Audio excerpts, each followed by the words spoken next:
Je suis Sa Majesté Mvondo Bruno, plus précisément un Koukouma Mvondo Bruno. Un Pangos Nomungi est mon nom initiatique. Je suis chef traditionnel en pleine forêt dense humide d'Afrique centrale, au sud du Cameroun, à Ebolova, dans le village Minkok Bichili.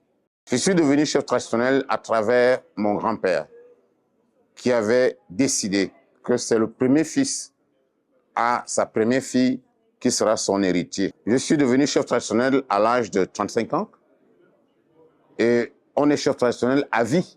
Et quand on m'annonce que vous avez été désigné chef traditionnel et on m'a donné l'ultimatum, je n'avais qu'un mois pour rentrer au village. Et c'est comme ça que je suis rentré au village, où j'ai commencé à assumer les fonctions que j'assume aujourd'hui. Mais avant de mourir, j'aurais déjà désigné mon successeur. Celui-là qui, comme moi, j'avais été désigné auparavant, va succéder et va continuer mon règne. Car la succession, c'est de père en fils. Enfin, c'est dans la famille. Et tel que dit la loi, c'est les familles qui sont chargées d'assurer le contrôle cheval dans la communauté. C'est au sein de celle-ci que jaillit le prochain chef traditionnel. Mes inspirations me viennent de mes ancêtres. Je vous ai dit, je suis Vondo. Vondo Abosolo. Abosolo Samban. Samban Abosola Fan. Afane Koko. Koko Mongo. Mongo Mamba. Mba Yete. Yete Ngina. Ngina Miso. Miso Miafan. Afane Dieu. Mombo Kwame Yembo. Lorsque je récite mon arbre généalogique ainsi, dès que j'atteins la 5e génération, je suis déjà connecté avec mes ancêtres. Et c'est eux qui me disent ce que je dois parler. Au moment où je parle, c'est eux qui me guident. Parce que je les ai déjà appelés. Et c'est ce qu'on appelle, dans certaines églises, la litanie des saints, S-A-I-N-T. Mes ancêtres me disent que le Cameroun est un îlot en pleine turbulence dans un océan où les turbulences sont énormes. Il faut dire que le Cameroun se trouve dans une position où la fatalité voudrait que ce qu'il a de riche, de mieux, soit convoité par les autres. Et que parce que nous ne vivons plus une vie de serment, les autres peuvent tromper. Et parce qu'on n'est pas sous une vie de serment, on peut venir agir en mal dans nos communautés. Qu'est-ce que j'appelle vie de serment? Dans la vie de serment, on ne trahit pas son peuple, on ne trahit pas son frère, on ne trahit pas sa communauté. Mais aujourd'hui, parce que nous avons une éducation de façade qui n'est pas une éducation ancrée sur nos valeurs traditionnelles, nous avons des éducations d'emprunt, nous avons des attitudes d'emprunt et nous faisons plus confiance à l'étranger qu'au local. C'est l'un des premiers problèmes que nous vivons. Et c'est pour ça qu'aujourd'hui, on ne voit pas en l'autre le frère, on ne voit pas en l'autre la sœur. L'hospitalité a disparu. On voit en l'autre celui qui vient prendre ce qu'on a. Ce n'est pas les valeurs africaines, c'est les valeurs empruntées. On ne connaît pas la famille nucléaire dans nos communautés. On connaît la famille communautaire, un tout constructif, où l'enfant n'appartient pas à un homme, à une femme, mais appartient à une communauté. Nous devons rentrer impérativement dans ces valeurs si on veut exister. Mon message pour les jeunes Africains aujourd'hui est celui que je viens de donner aux enfants qui nous ont suivis dans la plantation. Je leur ai dit, jeunes, je suis heureux que ce soit vous qui nous ayez invités. C'est formidable. Et en nous invitant, vous avez parlé des valeurs traditionnelles, des savoirs traditionnels, du patrimoine que nous avons pour développer notre pays. Bonne base. Et je leur ai dit, partant de ce point, je vous développe en 3 points, sous forme de recommandation basée sur la sagesse africaine. La première, quand un arbre veut se lancer très haut vers les cieux, déborder les autres, il doit s'enraciner profondément sous terre à partir de ses racines. Vous devez le faire. Notre terre, c'est notre pays. Nos racines, c'est notre culture, notre patrimoine, nos savoirs traditionnels. Vous devez les connaître. Deuxième point, c'est chacun qui fait de son sac un sac de paille. Moralité.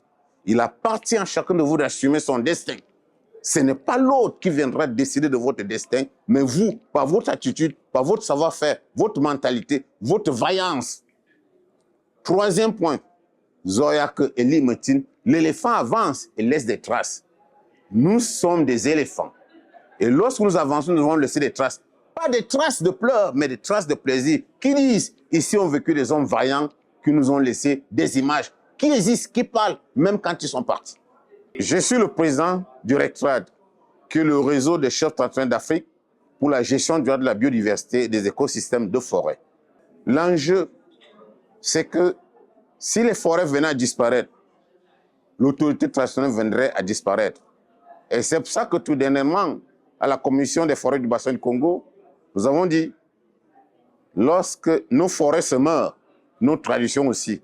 Ça veut dire que chaque autorité traditionnelle a le devoir, l'obligation de concourir à la préservation de la ressource naturelle de nos forêts. Chaque chef traditionnel, où qu'il se trouve, doit préserver non seulement la faune, mais aussi la flore et tous les écosystèmes.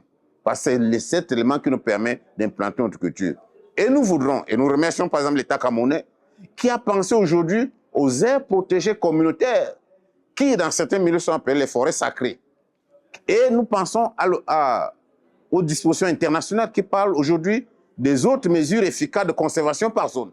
Ces éléments nous permettent de comprendre que la tradition peut être implémentée à partir d'un espace qui est conservé entièrement. Et lorsque cet espace est préservé, il nous permet à nous autres de matérialiser, de mettre en œuvre, d'implémenter non seulement nos savoirs traditionnels, nos us et coutumes, mais en plus nos savoirs immatériels en termes de totems, en termes de bien d'autres. Ma vision de l'Afrique de demain, c'est une Afrique retournée vers son authenticité. Pas une Afrique des pays, mais une Afrique des communautés. Et c'est cette Afrique des communautés qui va bâtir la nation africaine.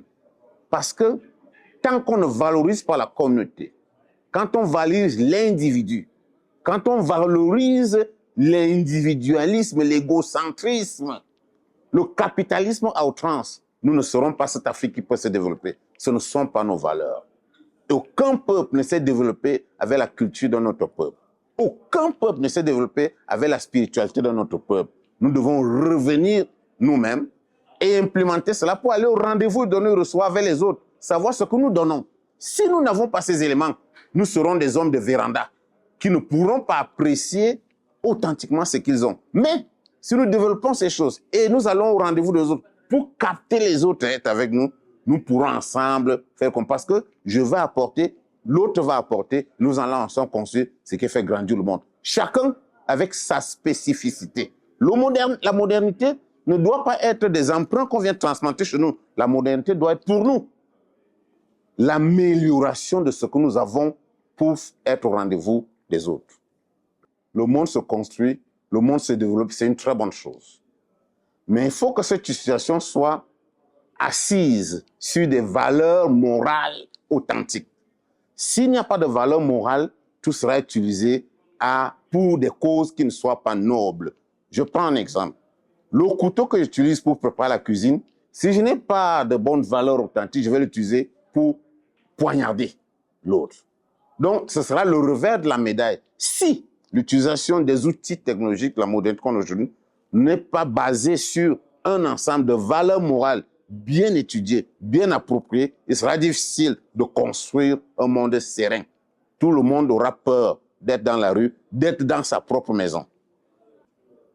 Mon proverbe favori, je le dis tous les jours à tout ce qui m'entoure, en commençant par ma communauté.